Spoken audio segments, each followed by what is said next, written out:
The truck's engine roared through the silent forest as I gripped the steering wheel, my eyes heavy from another sleepless night on the road. 20 years of driving these mountain highways, and I thought I'd seen everything that could surprise me. But nothing, absolutely nothing, could have prepared me for what I found that cold October morning, whimpering beside my 18-wheeler, about to change my life forever. A tiny bear cub, no bigger than a house cat, sat trembling against my rear tire, his dark eyes locked onto mine with a desperation that pierced straight through my soul. But here's what haunts me to this day. He wasn't just abandoned. Fresh scratches on a nearby tree and disturbed earth told a darker story. Something had happened to his mother, and this little guy had been waiting here for hours, maybe days, slowly starving to death. I should have called wildlife services immediately. Every rational thought screamed at me to drive away and let nature take its course. But as I knelt down and saw those pleading eyes, I made a split-second decision that would haunt me for 15 years. My lunch became his lifeline, and watching him devour every crumb with desperate gratitude, I felt something awakening in me, something I didn't even know was missing. That moment sparked an extraordinary bond that would defy every law of nature I thought I understood. The cub I named Bruno was about to become more than just another rescue story. He was going to teach me lessons about loyalty, memory, and love that transcend species. Lessons that would be tested across decades of separation. What happened 15 years later still gives me chills every time I pass that stretch of mountain road. When Bruno returned as a 400-pound adult bear, what he brought with him would shatter everything I thought I knew about wild animals and prove that some bonds are truly unbreakable. This is our story, and I promise you, it's unlike anything you've ever heard. Welcome back to my channel, where the most incredible animal stories unfold in ways that will leave you questioning everything you thought you knew about the natural world. I'm here to share a tale that didn't just change my life. It rewrote my entire understanding of what's possible between humans and wild creatures. Today's story contains a moment so extraordinary that it still makes my hands shake when I think about it. Before we dive into this life-changing journey, I want you to know that what you're about to hear challenges conventional wisdom about wild animals and human connections. These aren't just stories, they're glimpses into a deeper truth about the bonds that exist all around us, waiting to be discovered. If you're new here, you've stumbled upon something special that thousands of viewers return to week after week. Here's what I need from you right now. If this story moves you, and based on the messages I receive, it will, smash that subscribe button and hit the notification bell like your heart depends on it. Your support doesn't just help me share these stories, it creates a ripple effect that reaches animal lovers across the globe.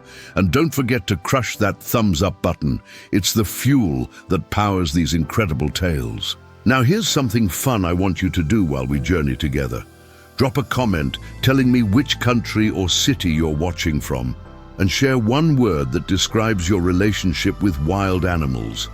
Are you feeling connected from Germany? Protective from Mexico, amazed from Japan? I love discovering our global community of animal enthusiasts, and your comments create magic in the comments section below. Get comfortable and prepare yourself emotionally, because what you're about to experience is a story about friendship that survived 15 years of complete separation, proved that love knows no boundaries, and culminated in a reunion so perfect it seemed orchestrated by fate itself. Let's begin this unforgettable adventure together. The mountain road stretched endlessly before me that October morning, winding through forests painted in brilliant autumn colors that seemed almost too perfect to be real. I'd been driving for 6 hours straight, hauling supplies to remote communities nestled deep in Colorado's wilderness. The CB radio crackled with distant conversations from other truckers, but mostly it was just me, the rhythmic hum of diesel engines, and a strange feeling that this day would be different from all the others. Something electric hung in the crisp morning air, as if nature itself was holding its breath for something extraordinary to unfold. I'd learned to trust these mysterious feelings during my 2 decades on the road. They often preceded the most memorable moments of my journey. But this sensation was stronger than usual, almost urgent, like the universe was trying to tell me something important was about to happen. As I rounded a sharp curve near mile marker 47, movement in my side mirror caught my attention. A small, dark shape sat perfectly still beside the road, right where I'd just passed.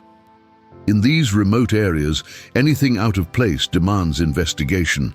It could be a stranded motorist, an injured hiker, or in this case, something that would change everything I thought I knew about wild creatures. I pulled over immediately, hazard lights flashing against the morning mist like a beacon. The silence that greeted me when I shut off the engine was profound and unsettling. No birds singing, no wind rustling through leaves, no insects buzzing. It was as if the entire forest had paused its morning symphony to witness what was about to unfold between 2 unlikely souls. Walking back along the cracked asphalt, my work boots crunched on scattered autumn leaves that seemed to announce my approach to every creature within miles. That's when I saw him clearly for the first time, and my heart nearly stopped. A bear cub, impossibly small and heartbreakingly alone, sat shivering against the metal guardrail like he'd been placed there by invisible hands. His fur was matted with dirt and morning dew, and those dark eyes, they held a wisdom and desperation far beyond his tender age. But what struck me most was his posture. He wasn't cowering or preparing to flee. Instead, he sat upright, watching me with an intensity that made my skin prickle. It was as if he'd been waiting specifically for me to find him. My throat tightened as I approached slowly, hands visible and voice barely above.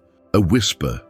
"Hey there, little guy," I called softly. "Where's your mama?" He didn't run, didn't even flinch. Instead, he tilted his tiny head and made the softest sound.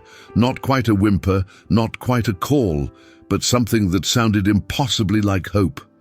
I knelt down on the cold pavement, studying his condition with growing alarm. He was clearly malnourished, his small frame trembling not just from cold, but from exhaustion and days without food. Fresh claw marks on a nearby pine tree and disturbed earth suggested his mother had met a violent end, leaving this precious life hanging by the thinnest thread of survival. The decision came without hesitation, driven by instinct rather than logic. I returned to my truck and grabbed my thermos of steaming coffee and the turkey sandwich my wife had lovingly packed for my lunch. The caffeine would have to wait. This little soul needed nourishment more than I needed my morning ritual. And something deep inside told me this moment would define both our futures. His reaction was immediate and soul-crushing. Tiny paws grabbed each morsel as if it were the most precious treasure on earth. He ate with desperate hunger, pausing only to look up at me with what I can only describe as pure gratitude radiating from those dark eyes. In that sacred moment, watching him devour my simple lunch, I knew our destinies had become forever intertwined. After that first miraculous feeding, the cub, who I'd started calling Bruno because of his rich chocolate-brown fur, remained anchored to my truck like it had become his sanctuary. He seemed to understand instinctively that this rumbling metal beast represented safety in a world that had suddenly become lethal for a creature his size. But what happened next would test every assumption I'd ever made about wild animals and their supposed fear of humans. I couldn't just abandon him to certain death.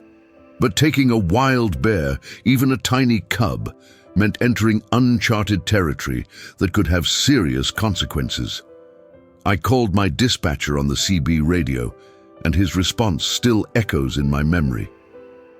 "Charlie," he said using my trucker handle, You've got a heart bigger than that Peterbilt you're driving. But remember, that little guy won't stay little forever, and some stories don't have fairy tale endings. The nearest wildlife rehabilitation center was over 200 miles away through treacherous mountain passes, and Bruno looked far too weak to survive such a journey without immediate, constant care. Standing there in the cool morning air, watching this helpless creature who'd somehow chosen to trust me completely, I made a decision that would haunt and bless me for the next 15 years of my life. I gently coaxed Bruno toward the passenger area of my cab, half expecting him to bolt at the last second.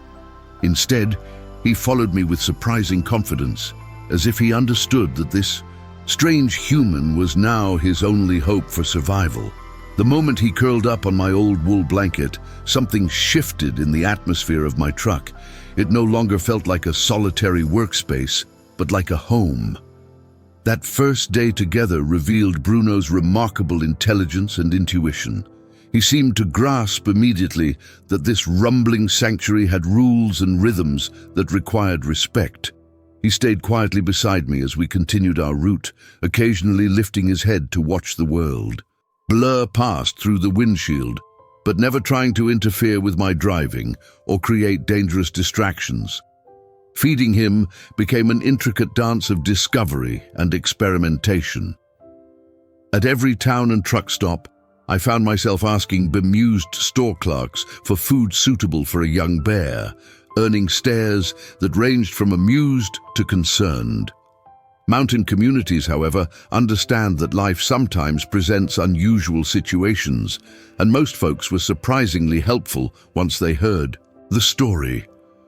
Bruno's personality emerged like a flower blooming in fast forward. He was curious but cautious, playful but instinctively respectful of boundaries. When I ate, he waited patiently for his portion without begging or demanding. When I slept, he positioned himself near the cab door like a tiny, furry guardian angel, alert to any potential threats that might disturb our newfound partnership. The practical challenges multiplied by the hour. Where could a trucker with a bear cub stop for the night without causing panic? How do you explain to a way station officer why there's a small wild animal riding shotgun in your commercial vehicle? Each obstacle required creative problem solving and the unexpected kindness of fellow truckers who, upon hearing our story, offered everything from food suggestions to route advice. Word spread through the trucking community like wildfire across dry prairie grass. Other drivers began sharing updates about Charlie and his little buddy over CB channels, creating an informal network of support that stretched across 3 states. Some offered nutrition advice, others warned about upcoming inspection stations, and a precious few shared their own stories of rescuing animals on America's highways. As days melted into weeks, Bruno grew stronger, more confident, and heartbreakingly more attached to our nomadic lifestyle. His coat developed a healthy shine, his eyes brightened with intelligence and contentment, and most remarkably, the bond between us deepened into something I'd never experienced with any creature, wild or domestic. We'd become an unlikely family, rolling through America's heartland. But I knew in my soul that this magical chapter couldn't last forever. 3 months had transformed our unlikely partnership in ways that both thrilled and terrified me. What had been a helpless, palm-sized cub was now a robust young bear, displaying all the magnificent power and instincts of his wild heritage. Bruno's playful swipes, once harmless and endearing, now carried enough force to damage equipment, and his appetite had grown beyond what any reasonable trucker's budget could sustainably handle. The harsh reality of our situation crystallized during a routine stop at a truck stop outside Billings, Montana. Bruno had outgrown the cab's passenger area, and his presence was generating concerned whispers and pointed stares from other drivers. Several had already reported our situation to state authorities, not from malice, but from genuine worry about safety and legality. The writing was on the wall, and I could no longer ignore it. Dr. Sarah Mitchell from the Rocky Mountain Wildlife Rehabilitation Center had been expecting my call for weeks, and when I finally found the courage to dial her number, her voice carried both kindness and unwavering firmness. "Charlie," she said, "what you've accomplished is nothing short of miraculous. Bruno is alive because of your compassion, but every day he spends depending on humans makes his eventual return to the wild exponentially more challenging." The 150-mile drive to the rehabilitation center became the longest, most emotionally brutal journey of my entire trucking career. Bruno sensed the change in my demeanor immediately. Bears are incredibly intuitive creatures and kept looking at me with those expressive dark eyes as if trying to decode why the atmosphere in our mobile home had shifted so dramatically. I talked to him constantly during that heartbreaking drive, explaining what had to happen, knowing he couldn't understand my words, but desperately hoping my tone would somehow convey the depth of my love. At the center, Dr. Mitchell conducted a thorough examination that confirmed what I already knew. "He's in absolutely excellent health," she announced with genuine admiration. "You've provided remarkable care that gave him the foundation he needed to survive. Now comes the hardest part, helping him remember he's a bear, not a truck driver's co-pilot." Her words cut deep because they highlighted the fundamental truth I'd been avoiding. I'd begun thinking of Bruno as my traveling companion while forgetting that his true destiny lay in forests and mountains, not highways and loading docks. The goodbye scene that followed was more devastating than I'd prepared myself for. Bruno seemed genuinely confused as I placed him in the spacious outdoor enclosure with other rescued bears, his eyes constantly returning to me with an expression that looked heartbreakingly like betrayal.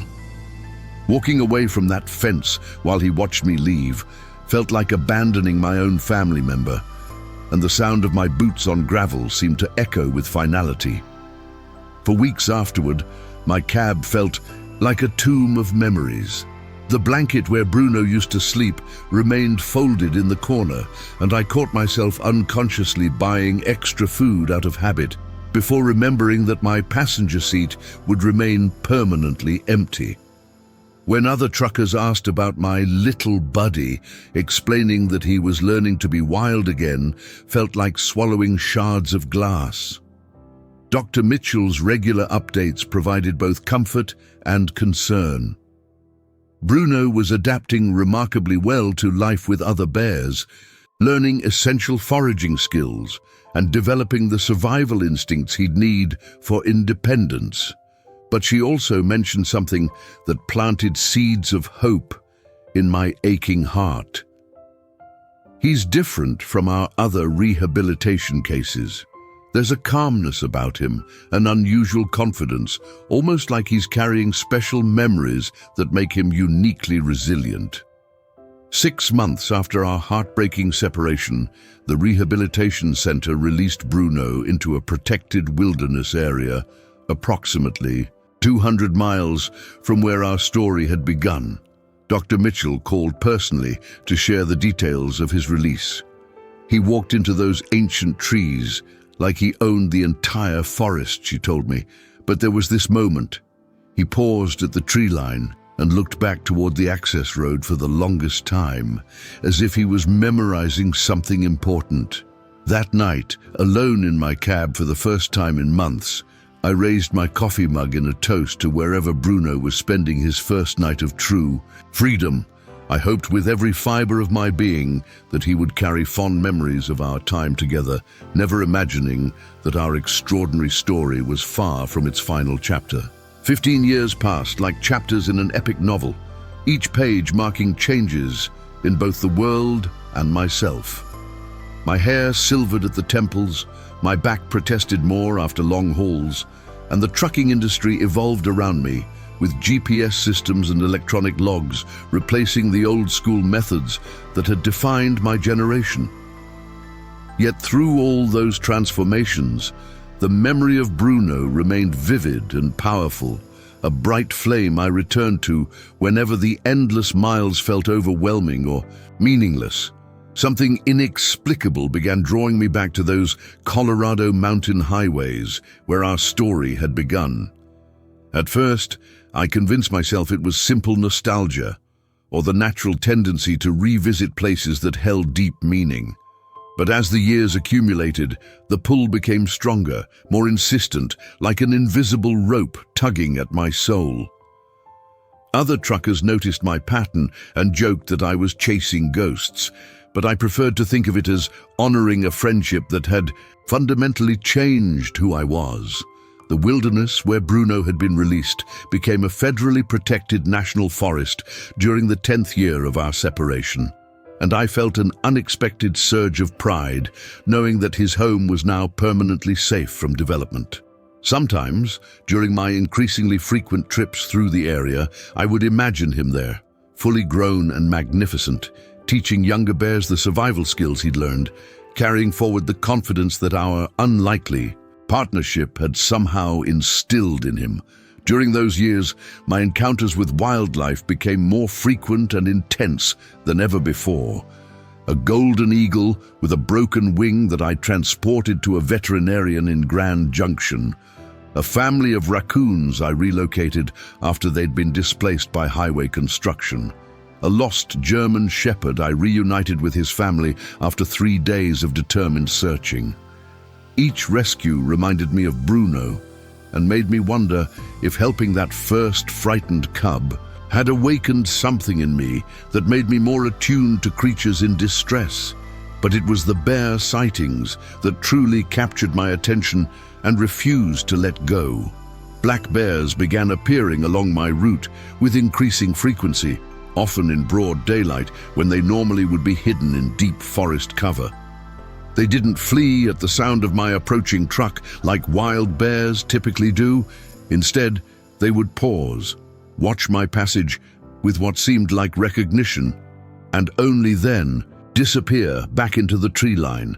It was as if word had somehow spread through the bear community that certain trucks were safe, certain humans could be trusted. My route through Bruno's territory became an obsession disguised as routine.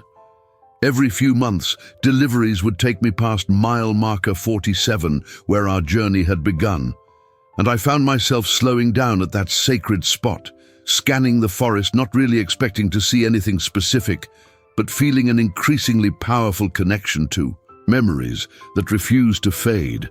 Something was building, some cosmic force gathering strength, and I could feel it in my bones. The dream started during year 14 of our separation. Vivid, recurring visions of Bruno as a massive adult bear standing at the edge of a forest clearing, looking directly at me with those same intelligent dark eyes I remembered so well. In these dreams, he wasn't alone. Smaller shapes moved in the shadows behind him, and I would always wake with the strangest sensation that he was trying to tell me something important, something that required my attention.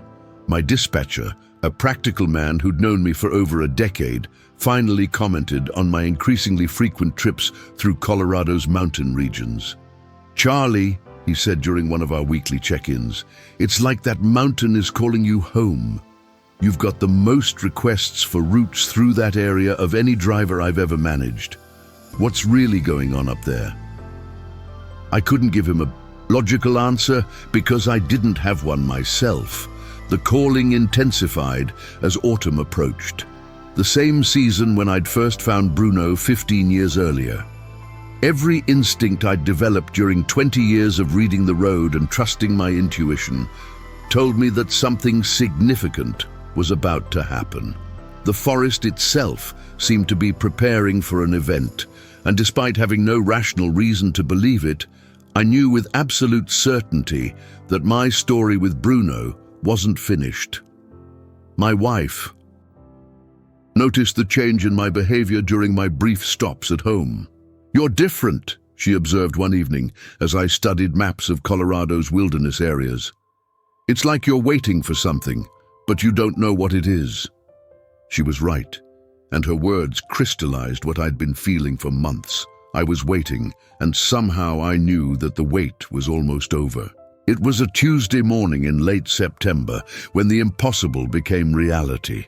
The same magical time of year when I'd first discovered Bruno, with autumn painting the mountains in the identical brilliant reds and golds that had witnessed our first meeting. I was humming along to an old Willie Nelson song, completely unprepared for what was about to unfold, when movement in my peripheral vision made my heart skip several beats and my hands tighten involuntarily on the steering wheel.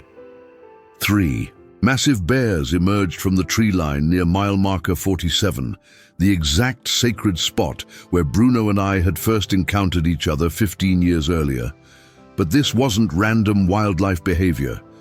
These magnificent creatures moved with purpose and intention, approaching the highway as if they'd been patiently waiting for this precise moment, this specific truck, this particular human to arrive at the appointed time.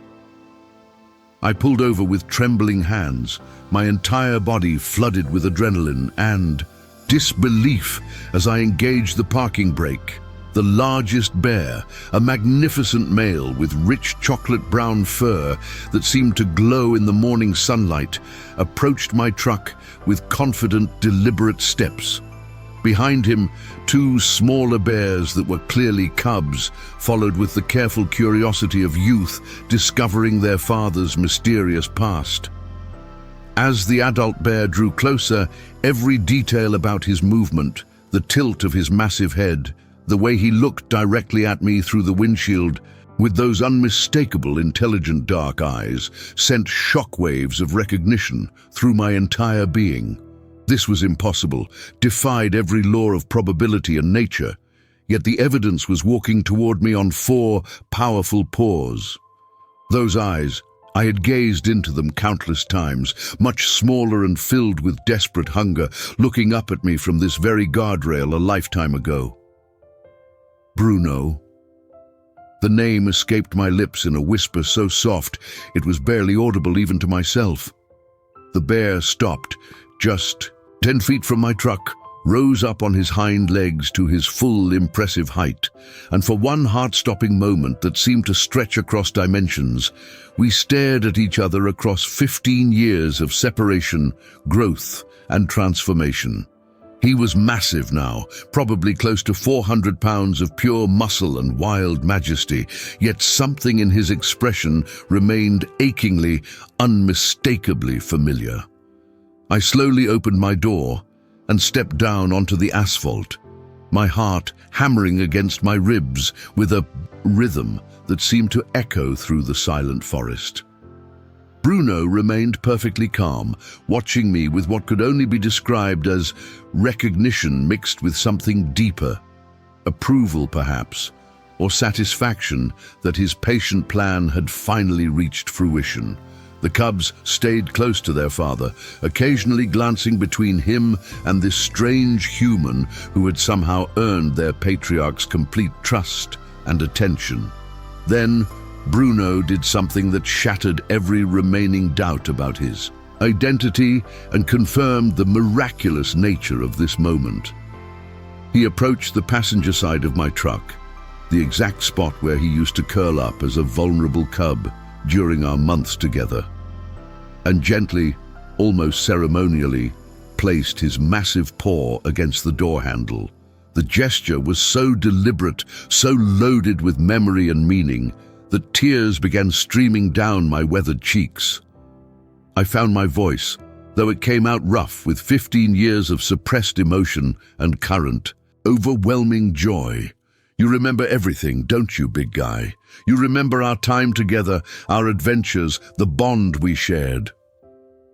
Bruno responded with a soft chuffing sound, not aggressive or threatening, but communicative, almost conversational, as if he was trying to bridge the gap between human language and bear communication to share the story of his remarkable life. The cubs, emboldened by their father's relaxed demeanor and obvious affection for this unusual human, crept closer with growing confidence. They were absolutely beautiful specimens, healthy and robust, probably born during the previous spring. Bruno's genetic legacy was continuing, thriving, and somehow he had decided that this precious moment needed to be shared with the human who had helped him survive his first life-threatening crisis so many years ago. We remained in that magical tableau for perhaps 10 minutes, an aging trucker, a fully grown wild bear, and two curious cubs, bridging the vast gap between civilization and wilderness through the enduring power of a bond that had transcended species, time, and every logical explanation. Bruno had not only survived and flourished beyond my wildest dreams, but he had returned with his family to complete a circle that I never imagined could be closed, proving that love and gratitude have no expiration date, and some connections are truly eternal. That extraordinary encounter lasted only 10 precious minutes, but it filled a void in my heart that I hadn't even realized existed until that moment. Bruno eventually led his cubs back into the safety of their forest home, but not before turning one final time to look directly at me. In that last lingering glance, I saw gratitude, contentment, profound peace, and what I can only describe as love. He had become everything a wild bear should be: powerful, independent, successful. Yet he had never forgotten the human who had shared a simple sandwich and offered shelter when he needed it most, desperately. I've returned to that sacred spot many times since our reunion, hoping against hope for another glimpse of my old friend and his growing family. While I haven't seen Bruno again, I've noticed something remarkable. Other bears in the area display unusual calm around passing trucks, as if Bruno has somehow passed down an understanding that certain humans who travel these mountain roads are friends rather than threats. His influence extends far beyond his own cubs, creating ripples of trust that benefit his entire community. This story proves that kindness creates echoes that travel farther than we can imagine, and that love transcends every boundary we think exists. Bruno's visit wasn't just a reunion, it was his way of saying thank you and showing me that the small act of compassion I offered a frightened, starving cub had multiplied across generations and miles. If this story has touched your heart, share it with someone who needs to remember that we're all connected in ways we're only beginning to understand. Tell me in the comments where you're watching from today, and share a moment when an animal changed your perspective on life. Your story might be the next one that needs to be told.